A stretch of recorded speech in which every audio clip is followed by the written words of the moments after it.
আসসালামু আলাইকুম। দুপুরবেলা এখন ছাদে চলে এসেছি রান্না বসিয়ে কিছু পুঁই শাক নেওয়ার জন্য। দেখেন পুঁই শাকগুলো কত সুন্দর হয়েছে।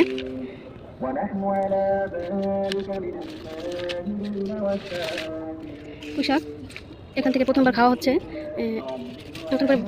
আর এই জায়গায় যে পুঁই শাকগুলো কিন্তু কোনো বীজ থেকে না, বাড়িতে খাওয়ার জন্য পুঁই শাক আনছিল, সেখান থেকে কিছু ডাটা এখানে লাগিয়ে দিয়েছিলাম।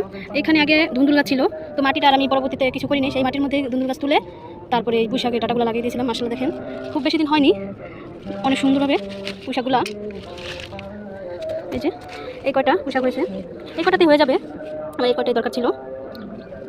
অনেকদিন পরে ভিডিও করছি, নতুন নতুন করে আবারও শাখা পোশাখা বের হচ্ছে, আবার নতুন করে পুঁই শাক হবে।